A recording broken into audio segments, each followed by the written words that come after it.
दीदारे ताज कर आए हम, मोहब्बत की दास्तान साथ ले आए हम। आओ तुमको मोहब्बत की दास्तान सुनाए हम। रात के 2 बजे शिव के कमरे से हर 2 मिनट बाद कागज फाड़ने की आवाज आ रही थी। कभी कभी टेबल जोर से बज रहा था।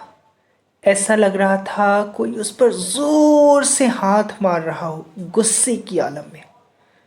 पास वाले कमरे में दादी सो रही थी। इन आवाज़ों से उनकी नींद टूट गई थी। वो धीरे धीरे उठकर शिव के कमरे की ओर गई। दरवाज़ा खोली तो देखा वहाँ कई कागज़ बिखरे हुए थे। दादी कराहते हुए बोली, बेटा शिव, क्या हुआ? कोई मोहब्बत की दास्तान नहीं मिली क्या?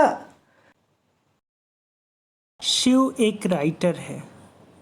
कई अरसे से समाज की बुराइयों पर लिखते आया है। जब से उसकी कहानियाँ पढ़ने वालों ने मोहब्बत की कहानी की डिमांड किया है, तब से रोज़ लिखने की नाकाम कोशिश करता रहता है। दादी के सवाल को सुनकर शिव झल्लाते हुए बोला, अरे दादी जाओ, मुझे मिल जाएगी कोई ना कोई कहानी। दादी ने कहा, बेटा शिव, कभी बुजुर्गों के पास भी बैठा करो। बुजुर्गों के पास ऐसी हसीन कहानियाँ होती हैं जो हर मोहब्बत की कहानी से परे होती है, कहीं छपी नहीं होती। अगर तुम कहो तो मैं तुम्हें एक ऐसी ही मोहब्बत की कहानी सुनाऊं। शिव कुछ सोच विचार करने के बाद बोला, ठीक है, लेकिन make sure your story is not boring. दादी ने कहा, क्या बोल रहे हो अंग्रेजी में? दादी, आपकी कहानी उबाऊ ना हो, ध्यान रखिएगा, शिव ने कहा। अरे बेटा, पहले सुनो तो सही, दादी ने कहा। दोनों बिस्तर पर बैठ गए। दादी ने कहानी सुनाना शुरू किया।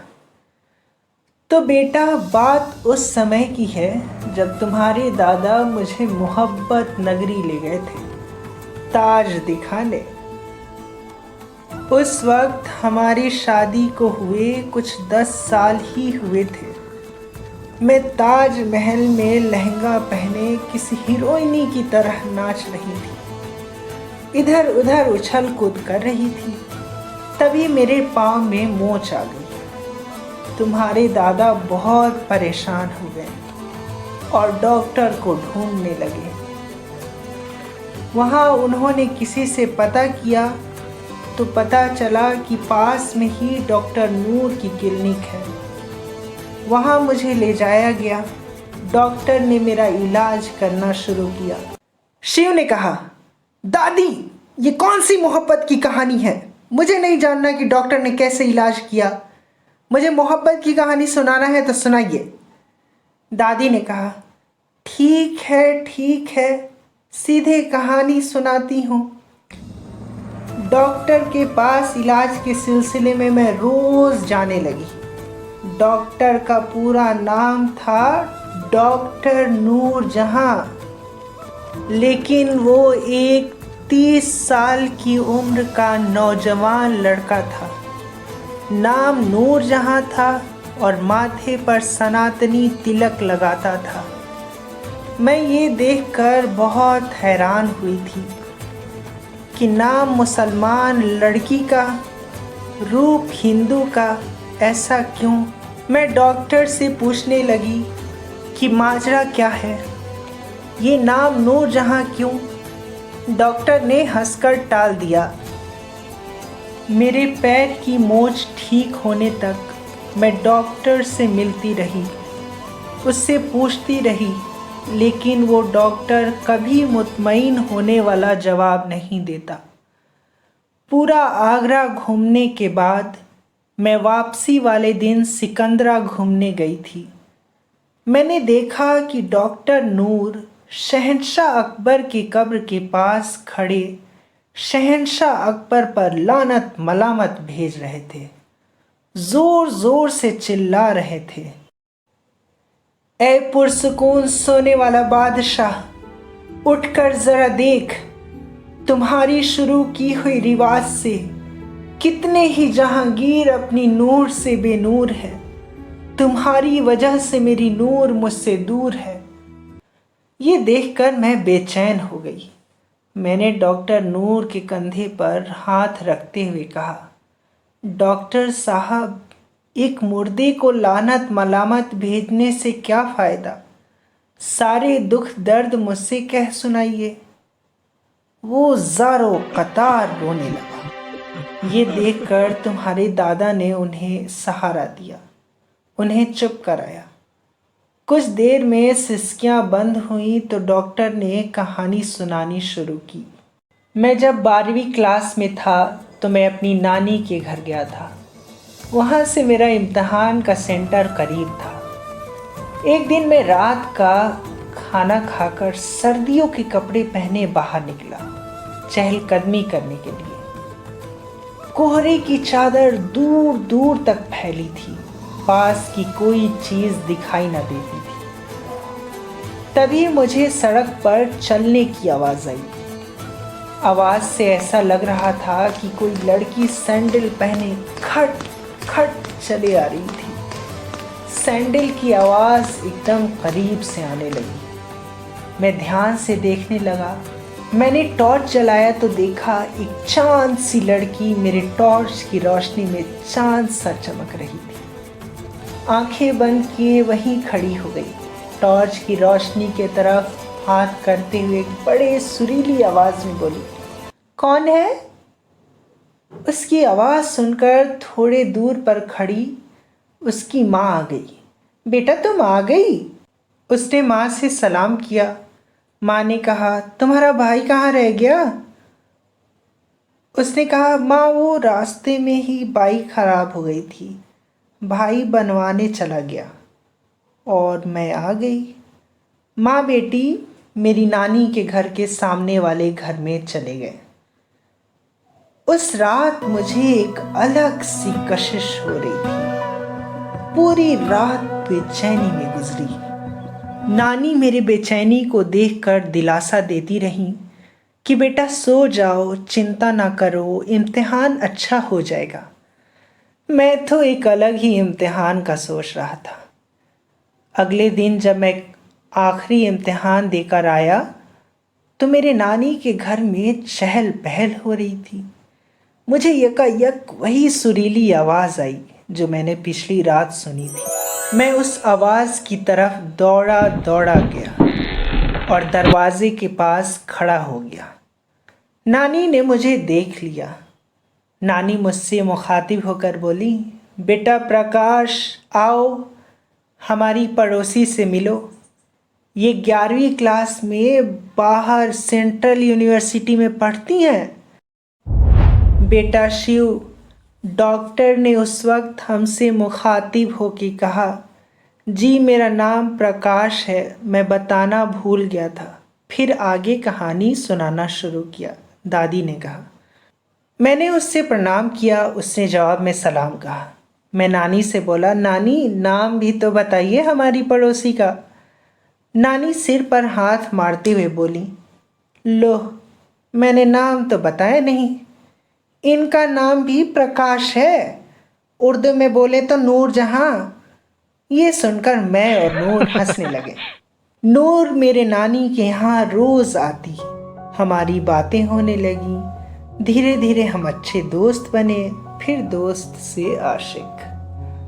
हम दोनों का इश्क परवान चढ़ने लगा। कायदे में मुझे इम्तिहान ख़त्म होने के बाद घर होना चाहिए था, लेकिन मैं नानी के घर से टस से मस न हो सका। एक दिन मेरी माँ आ गई मुझे ले जाने को। वो ज़िद करती रही और मैं इनकार। एक दिन माँ ने कहा, मैं जानती हूँ कि इनकार की वजह क्या है। मैं सकपका गया कि इन्हें कैसे पता चला। मैंने पूछा, क्या वजह है? माँ ने कहा, ज़्यादा अनजान बनने की कोशिश ना करो। नानी ने सब बता दिया है कि कैसे तुम नूर की मोहब्बत में गिरफ्तार हो गए हो। मैं माँ से नज़रें चुराने लगा। कितने दिनों तक मैं उनके सामने आने से बचता रहा। अब मैं और नूर ने मिलना बंद कर दिया। दूर से ही मैं अपने चांद की नूर को देखता और वो अपने सूरज का प्रकाश। ये अजीब बात थी कि खुले आसमान में चांद और सूरज दोनों एक साथ चमकते थे। मैं उसे अपने छत पर से ही गाने की शक्ल में अपने जज्बात से आगाह करता। मेरी चांद है तू, मेरी नूर है तू, तुझे अपना बनाऊं मेरी अरमान है ये। तू साथ रहे, तू साथ रहे, मेरे साथ रहे। जन्नत में मेरी हूर बने, दुआ है मेरी।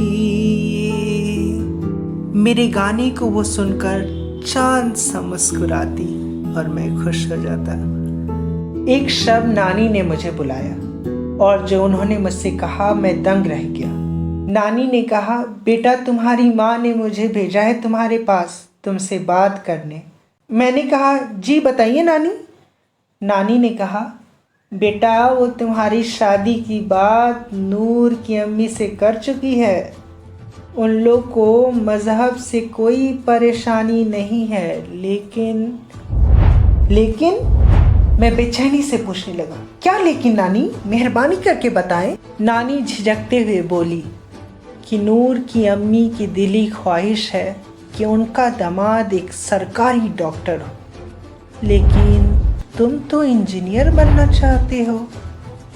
मैंने उस वक्त कहा था, नानी अभी तो 12वीं के रिज़ल्ट भी नहीं आए, मैं अपना दाखिला मेडिकल कॉलेज में ले लूँगा। हमें खुश होना चाहिए कि नूर की माँ और मेरी माँ ने मज़हब से ऊपर हमारे इश्क को रखा।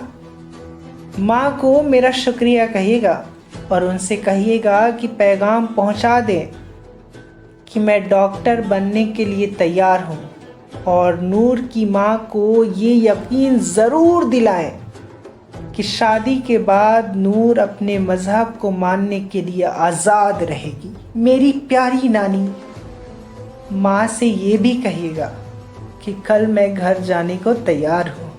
अगले दिन मैं अपनी चांद को जी भर के देखा और उससे वादा किया कि एक दिन हम दोनों मिलकर जगमगाएंगे। हमारे नन्हे मुन्ने तारे जैसे बच्चे हमारे साथ मिलकर नूर फैलाएंगे।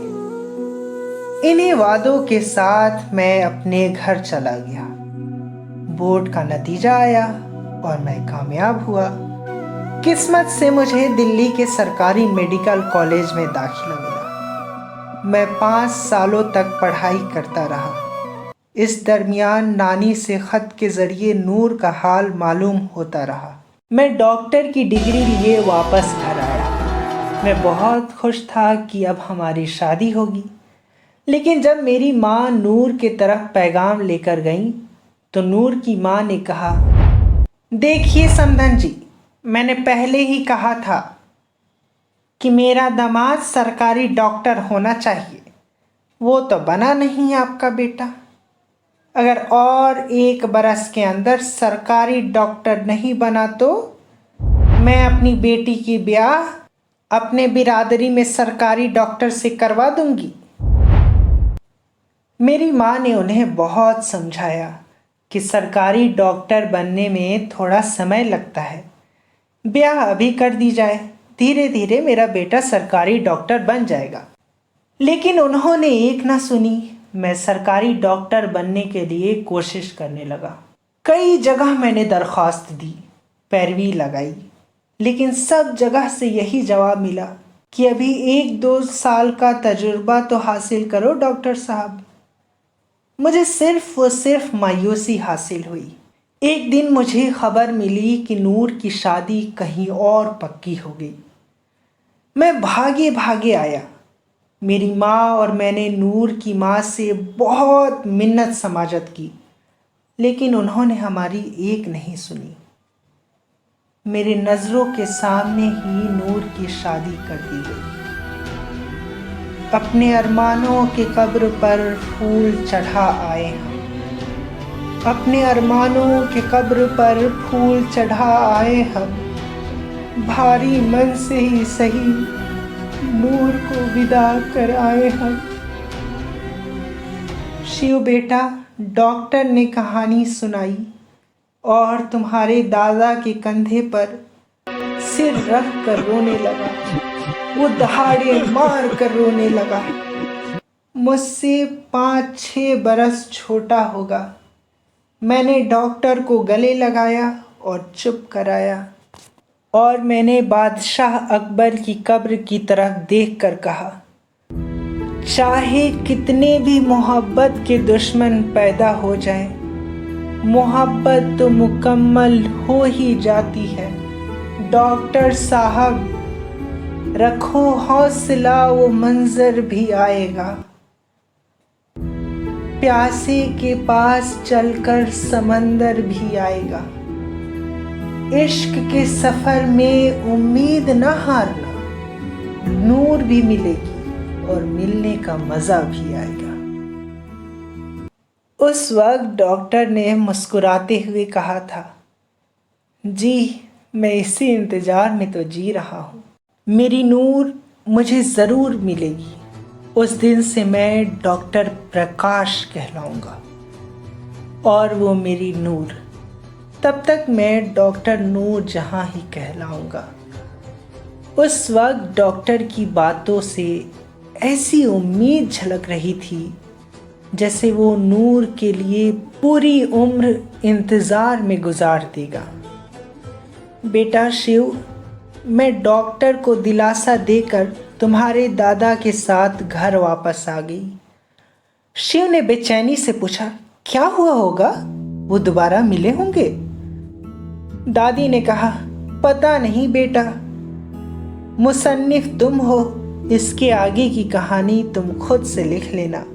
अब मैं चलती हूँ सोने। दादी ये कहते हुए चली गईं। शिव बैठा रहा। कुछ देर बाद लेट गया। लेटे लेटे सोचता रहा। जब सूरज निकला तो शिव दादी के पास गया और बोला, दादी, किसी तरह मुझे ये पता चल सकता है कि असल में क्या हुआ होगा? दादी ने कहा, इसके लिए तो मोहब्बत की नगरी जाना पड़ेगा। शिव उत्सुकता से बोला, दादी मैं जाऊंगा, मुझे आशीर्वाद दीजिए, मैं आज ही जाऊंगा। कहते हुए शिव ने आशीर्वाद लिया और मोहब्बत नगरी के लिए निकल गया। अगले दिन शिव मोहब्बत नगरी पहुंचा। सीधे शिव डॉक्टर नूर की क्लिनिक की तरफ गया। वहां पहुंचा तो देखा पूरी क्लिनिक टूटी फूटी पड़ी हुई थी। सारा सामान बिखरा पड़ा था। वो हैरान हुआ।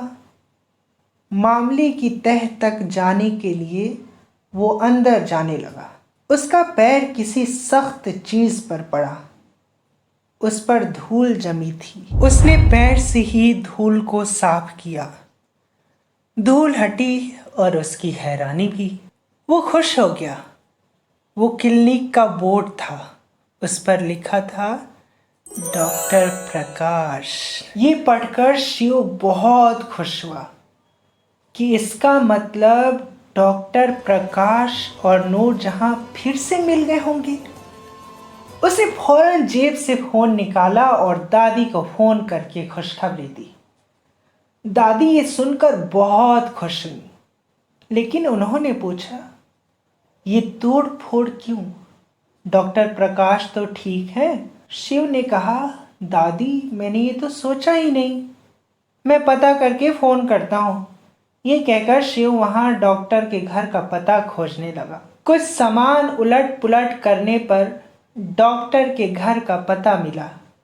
शिव पता लेकर डॉक्टर के घर की तरफ निकला। कुछ देर में वो डॉक्टर प्रकाश के यहाँ पहुंचा। घर बहुत वीरान दिख रहा था। शिव ने आवाज लगाई, डॉक्टर प्रकाश, डॉक्टर प्रकाश। लेकिन कोई जवाब नहीं मिला। शिव धीरे धीरे घर के अंदर जाने लगा। दरवाजा खुला था। डॉक्टर प्रकाश, डॉक्टर प्रकाश करते हुए शिव अंदर आ गया। वहां पर एक औरत बैठी थी। शिव ने कहा, डॉक्टर प्रकाश से मिलना है मुझे। वो चौंक कर शिव को देखने लगी। शिव ने फिर दोहराया, मुझे डॉक्टर प्रकाश से मिलना है। उसने कहा, कौन हो मुसाफिर? तुम ये नहीं जानते कि मरे हुए लोग से मुलाकात नहीं होती? ये सुनकर शिव हिल गया। कुछ देर सदमे में रहा। वहां बैठी औरत से मालूमात हासिल की और अपने गांव लौट गया। कुछ वक्त बाद उसकी कहानी शाये हुई। उसने लिखा था कि मैं वापस आकर अपनी दादी को कहानी सुनाने लगा। दादी दादी, नूर के शौहर का इंतकाल हो गया। उसके ससुराल वालों ने उसे धक्के मार के निकाल दिया। उसका कोई बच्चा न था। जायदाद में भी हिस्सा न मिला। वो लाचार बेबस की तरह मायके आकर रहने लगी। कुछ महीने मायके में रही। भाई ने बड़ी हमदर्दी से रखा था, लेकिन वक्त गुजरने के साथ नूर उसके लिए बोझ साबित होने लगी। भाई ने डॉक्टर प्रकाश का पता लगाया और उसके साथ उसका निकाह कर दिया। नूर और डॉक्टर प्रकाश जिंदगी खुशहाल तरीके से गुजारने लगे। उनके प्यार को देखकर कोई नहीं कह सकता था कि वो बूढ़ी जोड़ी है। बिल्कुल नौजवान जोड़ी की तरह मोहब्बत से रह रहे थे। उनकी मोहब्बत को दुनिया की नज़र लग गई। जिन आँखों को बुढ़े बुढ़िया की मोहब्बत दिखती थी, उन्हें उस मोहब्बत में दो मजहब दिखने लगा। मोहब्बत के दुश्मनों ने उस पाक मोहब्बत को लब जिहाद बताकर दोनों को बेरहमी से कत्ल कर दिया। जबकि प्रकाश न मुसलमान हुआ और नूर न हिंदू। शिव ने आगे लिखा था, ये सुनकर मेरी दादी बेहोश हो गई। होश में आती, कुछ लफ्ज़ बोलती और फिर बेहोशी के आलम में चली जाती। जब पहली बार होश में आई तो बोली, अकबर ने तो सिर्फ मोहब्बत करने वालों को जुदा किया था और इन लोगों ने तो इन्हें दुनिया से ही जुदा कर दिया। दादी फिर बेहोश हो गई। कुछ देर में नामालूम सा होश आया। उन्होंने सिर्फ इतना कहा, मैं किस दुनिया में जी रही हूँ? मेरा देश कैसा हो गया? क्या अब मोहब्बत को भी मजहब के चश्मे से देखा जाएगा? मुझे नहीं रहना इस दुनिया में। हे भगवान, मुझे भी मोहब्बत करने वालों के पास भेज दे। बिन मोहब्बत के इस दुनिया में नहीं रहना मुझे। उस दिन के बाद आज तक दादी नामालूम सा होश में है। गमशुदा कुर्सी पर बैठी रहती हैं। जब शिव की ये कहानी शाये हुई तो समाज में वबाल आ गया। मजहब के ठेकेदारों ने अपनी अपनी दलील देकर एक और लाश गिरा दी।